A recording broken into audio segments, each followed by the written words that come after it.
60 की उम्र के बाद हर तीसरा भारतीय बुजुर्ग एक ऐसा बीज रोज खा रहा है जो अंदर से उनकी हड्डियों को खोखला कर रहा है, पेशाब को बिगाड़ रहा है और लीवर पर जहर की तरह असर कर रहा है। AIIMS की रिपोर्ट कहती है 60 प्लस की उम्र में इम्यून सिस्टम बीजों के असर को पूरी तरह नहीं संभाल पाता। लेकिन घबराइए नहीं, इन्हीं बीजों में छुपा है एक अमृत भी।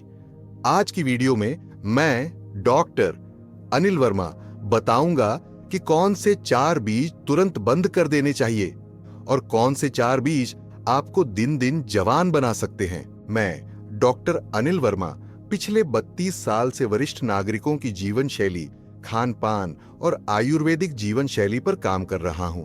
WHO के अनुसार भारत में 60 वर्ष के बाद हर दूसरे व्यक्ति को पेट, प्रोस्टेट या ब्लड शुगर जैसी समस्याएं होती हैं और इनका सीधा संबंध आपके द्वारा रोज खाए जाने वाले बीजों से है। AIIMS की 2023 की स्टडी में पाया गया कि 70% बुजुर्ग ऐसे बीजों का सेवन कर रहे हैं जो उनके लिए उम्रदराज होने के कारण अब हानिकारक हो चुके हैं। दिक्कत यह है कि वही बीज जो 30 की उम्र में फायदेमंद थे, वही 60 के बाद जहर बन सकते हैं। लेकिन समाधान है सही बीज, सही मात्रा और सही तरीका। वीडियो को अंत तक जरूर देखें क्योंकि हम आपको देंगे 4 जहरीले बीजों की लिस्ट, 4 अमृत बीज और उनका सुरक्षित उपयोग। उपाय नंबर 1, अलसी का बीज, अमृत या जहर। अगर आप 60 के बाद अलसी खा रहे हैं और ब्लड प्रेशर या दिल की दवाएं भी ले रहे हैं, तो ये बीज धीरे धीरे आपके शरीर में जहर जैसा असर कर सकता है। 67 वर्षीय श्री राघव अग्रवाल राजस्थान के कोटा शहर के निवासी रोज सुबह अलसी के बीज पीसकर खाते थे। उन्हें एक YouTube वीडियो से पता चला कि अलसी हार्ट के लिए फायदेमंद है और इसमें ओमेगा 3 होता है। उन्होंने इसे अपनी सुबह की दिनचर्या में शामिल कर लिया, बिना डॉक्टर से पूछे। कुछ ही दिनों बाद उन्हें चक्कर आने लगे, थकान महसूस हुई और एक बार बाथरूम में गिर पड़े। जब जांच करवाई तो डॉक्टरों ने पाया उनका ब्लड प्रेशर खतरनाक रूप से गिर चुका था और खून पतला हो चुका था। AIIMS की रिसर्च के मुताबिक अलसी में पाए जाने वाले ओमेगा 3 फैटी एसिड्स और लिग्निन शरीर में ब्लड को पतला करने वाले तत्वों की क्रिया को कई गुना बढ़ा सकते हैं, खासकर उन बुजुर्गों के लिए जो पहले से ही ब्लड थिनर या BP की दवाएं ले रहे हों। इससे अचानक ब्लीडिंग, चक्कर या बेहोशी की स्थिति बन सकती है। क्या आप भी 60 प्लस हैं और बिना सलाह के अलसी का सेवन कर रहे हैं? कमेंट में टाइप करें 1 हां या 0 नहीं, ताकि हम जाने कि कितनों को जानकारी की जरूरत है। क्या करें? डॉक्टर से पूछे बिना अलसी शुरू न करें, खासकर अगर आप ब्लड प्रेशर, हार्ट या थायराइड की दवा ले रहे हैं। एक छोटी चम्मच से ज्यादा न लें और वह भी सप्ताह में केवल 3 से 4 दिन। कच्ची अलसी से परहेज करें। हल्की भुनी हुई अलसी बेहतर होती है, पाचन के लिए भी आसान। भिगोकर खाना बिल्कुल नहीं, इससे उसमें मौजूद एंटी न्यूट्रिएंट्स और एक्टिव हो जाते हैं जो थायराइड पर असर डाल सकते हैं। बोनस टिप, अगर आपको हार्ट हेल्थ की चिंता है तो अलसी के बजाय सूरजमुखी के बीज को अपने आहार में शामिल करें। ये 60 प्लस के लिए अधिक सुरक्षित, पचने में आसान और दवा से टकराव नहीं करते। लेकिन अगला बीज तो ऐसा है जो आपकी नींद छीन सकता है और पेशाब की तकलीफ बढ़ा सकता है, जानना चाहेंगे? उपाय नंबर 2, तिल का बीज, काला अमृत, पर सबके लिए नहीं। तिल जोड़ों के लिए अमृत कहा जाता है, लेकिन अगर आप 60 पार कर चुके हैं और किडनी कमजोर है तो यही बीज यूरिक एसिड का विस्फोट भी कर सकता है। 70 साल की उषा देवी मथुरा की रहने वाली है।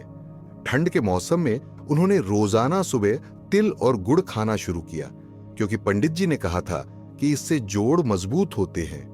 2 महीने तक सब ठीक चला, लेकिन फिर अचानक उनके पैरों में सूजन और जलन होने लगी।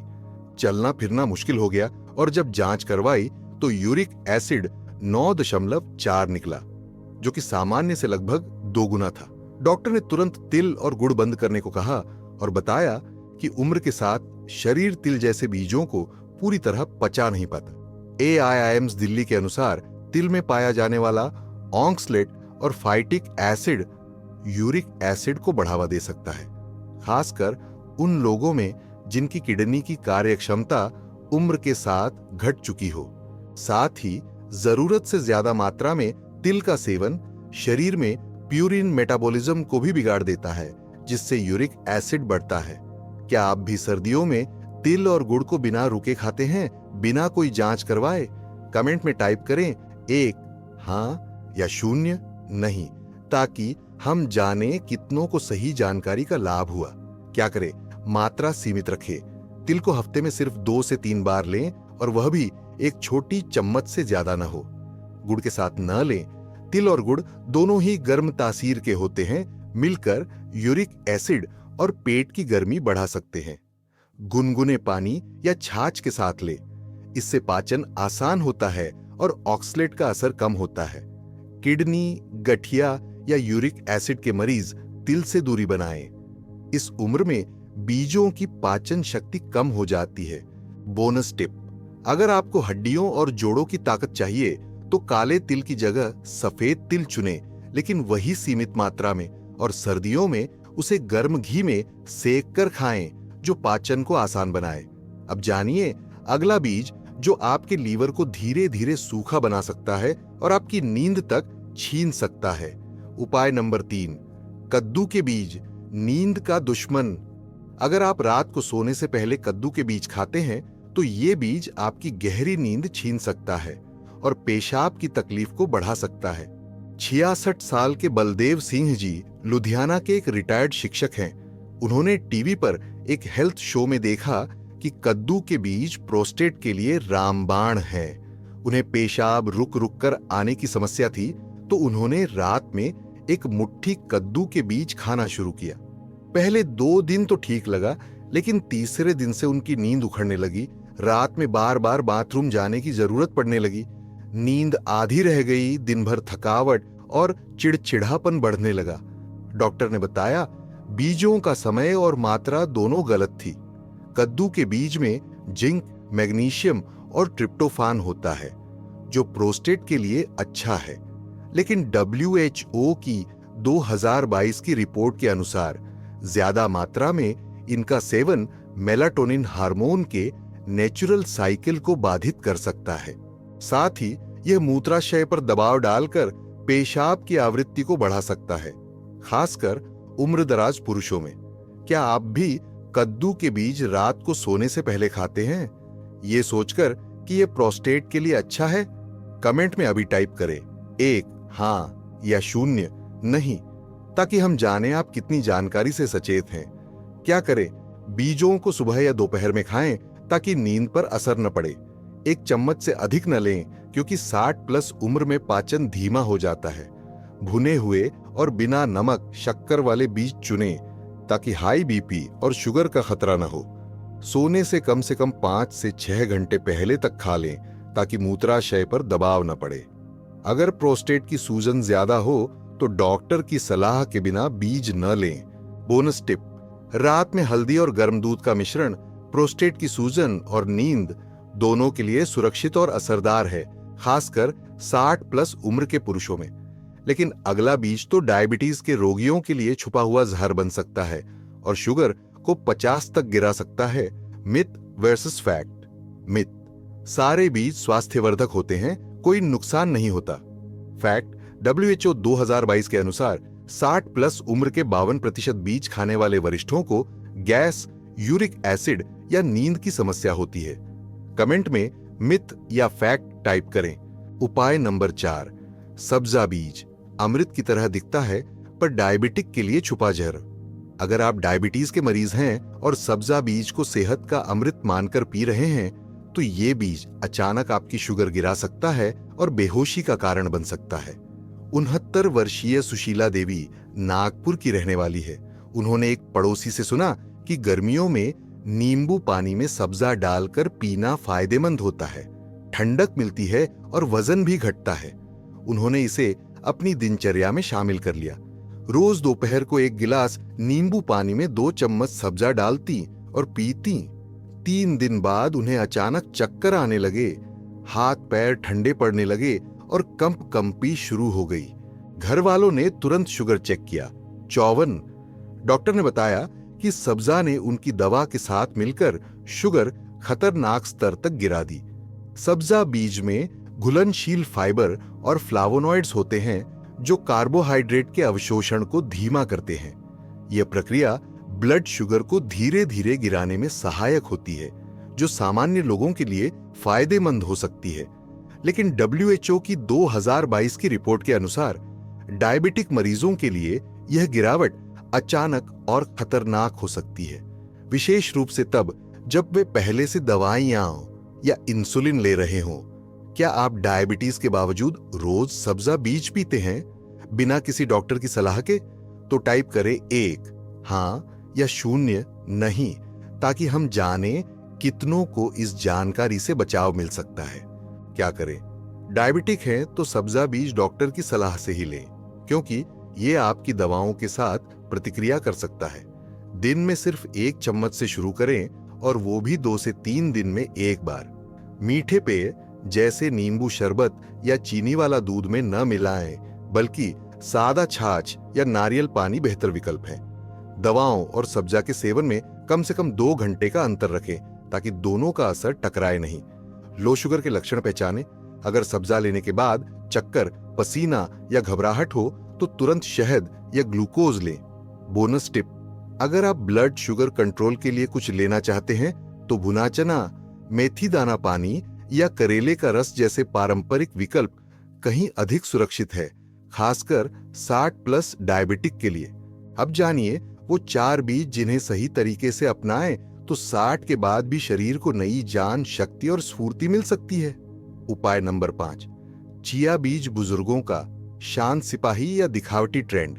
अगर आपने चिया बीज को सिर्फ एक फैंसी विदेशी बीज समझकर नजरअंदाज कर दिया है, तो आप अपनी नींद, पाचन और ब्लड प्रेशर को सुधारने का एक आसान मौका गंवा रहे हैं। 63 वर्षीय विनोद पाटिल पुणे के रहने वाले हैं और पिछले कई सालों से कब्ज, नींद की कमी और हल्के हाई बीपी से परेशान थे। उन्होंने कई तरह की दवाएं ली, लेकिन असर अस्थायी रहा। एक दिन उनकी बेटी अमेरिका से लौटी और उन्होंने उन्हें चिया बीज की सलाह दी।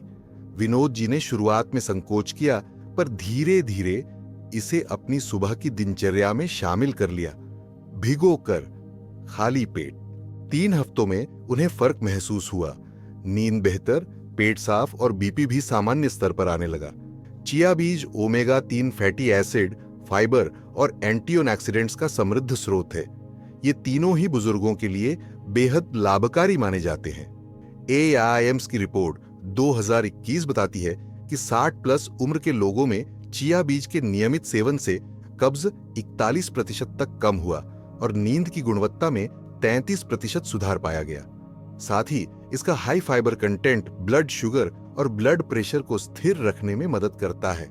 क्या आप चिया बीज का सेवन पहले से करते हैं या इसे अभी भी एक महंगे विदेशी बीज के रूप में देखते हैं? टाइप करें 1 हां अगर आप इसे ले रहे हैं या 0 नहीं अगर आज पहली बार जान रहे हैं। क्या करें? एक छोटी चम्मच 5 ग्राम चिया बीज रात भर पानी में भिगो दें, कम से कम 6 से 8 घंटे। सुबह खाली पेट सेवन करें, चाहे तो गुनगुने पानी या नींबू शहद के साथ लें। डायबिटीज या बीपी के मरीज डॉक्टर से सलाह लें, क्योंकि चिया बीज दवाओं के असर को बढ़ा सकता है। कभी भी चिया बीज को सूखा न खाएं, इससे पेट में सूजन या गैस हो सकती है। सप्ताह में 5 दिन लें, हर दिन 1 चम्मच से अधिक नहीं। बोनस टिप: अगर आप चिया बीज में 2 से 3 तुलसी के पत्ते, थोड़ा नींबू रस और शहद मिलाकर पीते हैं, तो ये मिश्रण न सिर्फ पाचन और नींद के लिए बल्कि आपकी त्वचा और ऊर्जा के लिए भी चमत्कारी हो सकता है। अब जानिए एक सच्ची इमोशनल कहानी। एक बुजुर्ग जिन्होंने गलत बीजों से अपनी सेहत खोई, लेकिन इन्हीं अमृत बीजों से जिंदगी दोबारा पाई। उपाय नंबर 6: सूरजमुखी बीज, दिल के लिए ढाल। अगर आपके दिल का स्वास्थ्य आपके लिए सबसे कीमती है, तो 1 चम्मच सूरजमुखी बीज रोजाना आपकी धड़कनों को कई साल जवान रख सकता है। लेकिन यदि तरीका गलत हुआ तो वही बीज नुकसानदेह भी बन सकता है। 68 वर्षीय मोहनलाल अग्रवाल भोपाल के निवासी हैं, जिन्हें 5 साल पहले हल्का हार्ट अटैक आया था। इसके बाद उन्होंने कई तरह के तेल और सप्लीमेंट बंद कर दिए और एक हेल्थ शो में सूरजमुखी बीज के बारे में सुना। पहले तो वे इसे पंछियों का खाना समझकर हंसते रहे, लेकिन बेटे की सलाह पर उन्होंने इसे भुनाकर खाना शुरू किया, रोजाना एक चम्मच। 4 महीनों में उनका कोलेस्ट्रॉल लेवल 200 से घटकर 163 पर आ गया। अब वे हर सुबह सूरजमुखी बीज चबाकर 15 मिनट टहलते हैं और कहते हैं, अब दिल की धड़कनें हल्की सी धुन सुनाती हैं। सूरजमुखी बीज में विटामिन ई, फाइटोस्टेरॉल और हेल्दी फैट्स, मोनो और पॉलीअनसैचुरेटेड प्रचुर मात्रा में पाए जाते हैं। AIIMS द्वारा की गई एक 2022 की स्टडी के अनुसार 60 प्लस उम्र के हृदय रोगियों में प्रतिदिन सीमित मात्रा में सूरजमुखी बीज खाने से LDL कोलेस्ट्रॉल में औसतन 18% तक कमी देखी गई। साथ ही विटामिन ई हृदय की धमनियों को ऑक्सीडेटिव डैमेज से बचाता है, जिससे हार्ट अटैक का खतरा घटता है। क्या आपने कभी सूरजमुखी बीज को अपने दिल के लिए आजमाया है, या आपको अब तक ये बस पंछियों के खाने जैसा ही लगता था? टाइप करें एक हाँ अगर खाया है, या 0 नहीं अगर आज पहली बार जान रहे हैं। क्या करें? रोज एक चम्मच से अधिक न लें, क्योंकि इनमें फैट्स की मात्रा अधिक होती है। अधिक सेवन से वजन बढ़ सकता है। भुने हुए बीज का उपयोग करें, बिना नमक और बिना चीनी, ताकि ब्लड प्रेशर और शुगर प्रभावित न हो। चबाकर खाएं, न कि सीधे निगलें। इससे पाचन सही होता है और पोषक तत्व ठीक से अवशोषित होते हैं। खाली पेट न खाएं, बेहतर होगा नाश्ते के बाद या दिन में 11 से 12 बजे लें। डायबिटीज, थायराइड या किडनी की समस्या हो तो डॉक्टर से सलाह जरूर लें। बोनस टिप, अगर सूरजमुखी बीज के साथ आप एक चुटकी काली मिर्च और एक बादाम मिलाकर खाते हैं तो इससे विटामिन ई का अवशोषण और भी अधिक बेहतर होता है, जिससे हृदय, त्वचा और आंखों को 3 गुना लाभ मिलता है। लेकिन अगला बीज दिखने में चमत्कारी है, पर डायबिटीज वाले बुजुर्गों के लिए वो शुगर को खतरनाक तरीके से गिरा सकता है। Myth versus fact. मिथ, बीज जितना ज्यादा खाओ उतना ज्यादा फायदा। फैक्ट, ICMR के अनुसार 60 प्लस उम्र में बीजों की मात्रा सीमित होना जरूरी है। दिन में कुल 1 से 2 चम्मच से ज्यादा लेने पर नुकसान का खतरा बढ़ता है। कमेंट में मिथ या फैक्ट जरूर टाइप करें। उपाय नंबर 7, मेथी दाना, पाचन और शुगर का आयुर्वेदिक हथियार। अगर आपको 60 के बाद भी पेट फूलना, गैस, कब्ज या ब्लड शुगर का उतार चढ़ाव बना रहता है, तो हो सकता है आप हर दिन एक ऐसा बीज मिस कर रहे हैं जो आयुर्वेद में शरीर का संतुलन करता कहा गया है। 65 वर्षीय जगदीश प्रसाद वर्मा लखनऊ के रहने वाले हैं। उन्हें पिछले 10 वर्षों से टाइप 2 डायबिटीज थी और साथ ही कब्ज, गैस और पेट फूलने की समस्या भी। डॉक्टरों की दवा लेने के बावजूद उनके शुगर लेवल लगातार 180 से 220 के बीच बना रहता था। उनकी बेटी ने एक दिन उन्हें मेथी दाने के बारे में बताया, जिसे उन्होंने पहले कड़वा और बेकार कहकर नकार दिया था। लेकिन जब उन्होंने इसे 15 दिन तक लगातार रात को भिगोकर सुबह चबाना शुरू किया तो फर्क दिखा। पेट हल्का, शुगर 150 के नीचे और कब्ज लगभग गायब। ICMR की 2021 की स्टडी के अनुसार 60 प्लस डायबिटिक पुरुषों में मेथी दाना लेने से 28 दिनों में फास्टिंग शुगर में औसतन 23% की गिरावट देखी गई।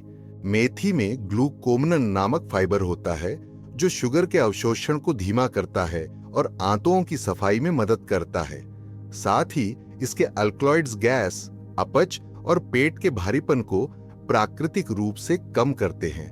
क्या आप पहले से मेथी दाना का इस्तेमाल करते हैं, या इसे अब तक सिर्फ सब्जी में डालने वाला मसाला ही समझते थे? कमेंट में टाइप करें 1 हाँ अगर लेते हैं, या 0 नहीं अगर आज पहली बार इसके फायदे समझे। क्या करें? रात में 1 चम्मच मेथी दाना 100 मिलीलीटर पानी में भिगो दें और सुबह उठकर उसी पानी में चबाकर खाएं। कड़वाहट से घबराएं नहीं, यही इसके औषधीय तत्व हैं जो पेट और पाचन को ठीक करते हैं। डायबिटिक है तो ब्लड शुगर मॉनिटर करते रहे, क्योंकि दवा और मेथी दोनों मिलकर शुगर गिरा सकते हैं। हफ्ते में 5 दिन लें, रविवार को ब्रेक दें। शरीर को आराम और संतुलन मिलता है। कभी भी कच्चा मेथी दाना चबाकर ना निगले, इससे गले में खराश या गैस बढ़ सकती है। बोनस टिप, अगर आप मेथी दाने के साथ सुबह एक चुटकी अजवाइन और एक बूंद नींबू का रस लें, तो यह मिक्स शुगर कंट्रोल, गैस और एसिडिटी तीनों में चमत्कारी असर करता है। लेकिन अगला बीज तो बुजुर्गों की हड्डियों को स्टील जैसा मजबूत बना देता है।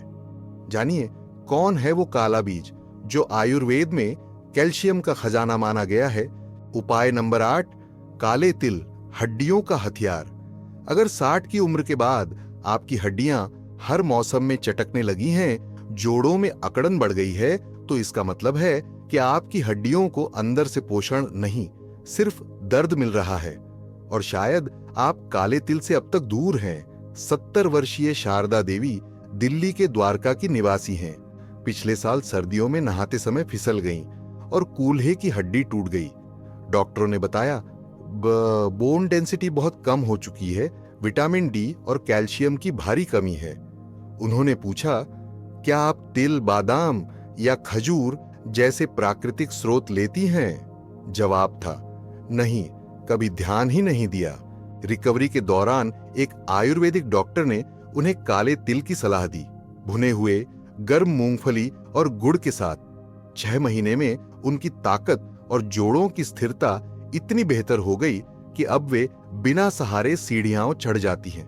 काले तिल में कैल्शियम, सेलेनियम, आयरन और फाइटोकेमिकल्स की उच्च मात्रा होती है, जो 60 प्लस उम्र के बाद हड्डियों की रिकवरी और मजबूती में मदद करते हैं। ICMR की 2022 की स्टडी के अनुसार नियमित तिल सेवन करने वालों में ऑस्टियोपोरोसिस का खतरा 43% तक कम पाया गया। साथ ही सेलेनियम और तांबा, कॉपर जोड़ों के लचीलापन और गठिया जैसे रोगों में भी सहायता करते हैं। क्या आप भी हड्डियों की ताकत के लिए अब तक सिर्फ दवाओं और सप्लीमेंट्स पर निर्भर हैं और काले तिल जैसे घरेलू उपाय को नजरअंदाज कर रहे हैं?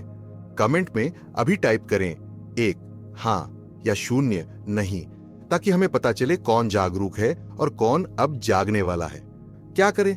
सर्दियों में रोज 1 चम्मच काले तिल को हल्का भून लें और उसे गुनगुने खजूर, मूंगफली या नारियल के साथ खाएं। खाली पेट न लें, बल्कि दोपहर या शाम को 4 से 5 बजे के बीच खाएं, जब पाचन अग्नि सक्रिय होती है। 60 प्लस पुरुषों को प्रोस्टेट और जोड़ों दोनों के लिए लाभ मिलता है, लेकिन मात्रा सीमित रखें। हफ्ते में 4 से 5 दिन। गठिया, हाई यूरिक एसिड या किडनी की बीमारी हो तो डॉक्टर से पूछकर सेवन करें। गुड़ के साथ लेने से आयरन का अवशोषण और अधिक होता है, जिससे कमजोरी और बालों का झड़ना भी कम हो सकता है। बोनस टिप, अगर आप काले तिल के साथ रात में हड्डी के लिए आयुर्वेदिक हरड़ का सेवन करें तो कैल्शियम का अवशोषण शरीर में 2 गुना तेज होता है और सुबह स्टिफनेस भी कम होती है। अब जानिए वो बीज जो दिखने में ठंडक देता है, लेकिन डायबिटिक बुजुर्गों के लिए यह अचानक शुगर गिराकर बेहोशी तक ला सकता है। और सब्सक्राइबर्स रियल लाइफ स्टोरी। 72 साल के नारायण दत्त जी को बीजों से बड़ा लगाव था। टीवी पर देखकर उन्होंने फ्लैक्स सीड्स, कद्दू बीज, सब्जा सब कुछ एक साथ खाना शुरू किया। सोचा ये तो सुपर फूड है, लेकिन 3 महीने के अंदर उन्हें तेज ब्लीडिंग, अनिद्रा और बार बार पेशाब की शिकायत हो गई। अस्पताल में भर्ती होना पड़ा। बीपी बहुत गिर गया था। डॉक्टरों ने पूछा, क्या आप कोई दवा ले रहे हैं? दवाओं के साथ बीजों की लिस्ट देखकर डॉक्टर चौंक गए। सारे बीज मिलकर उनकी दवाओं पर उल्टा असर डाल रहे थे, लेकिन उन्होंने हार नहीं मानी।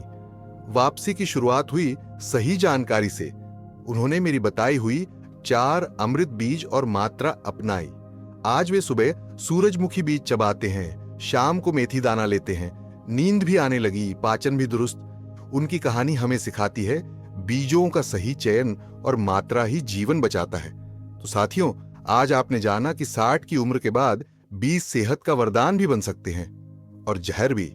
हमने देखे 4 बीज जो नुकसान पहुंचा सकते हैं। अलसी बीपी की दवाओं के साथ खतरनाक, तिल यूरिक एसिड बढ़ा सकता है, कद्दू बीज नींद और पेशाब को बिगाड़ सकता है, सब्जा बीज डायबिटिक के लिए खतरनाक, और 4 अमृत बीज जो शरीर में नई जान भर सकते हैं। चिया बीज पाचन और नींद, सूरजमुखी बीज हृदय सुरक्षा, मेथी दाना ब्लड शुगर और गैस, काले तिल हड्डियां और बाल।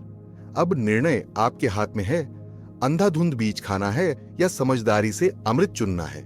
अगर आपको ये वीडियो जानकारीपूर्ण लगी तो एक लाइक जरूर दीजिए।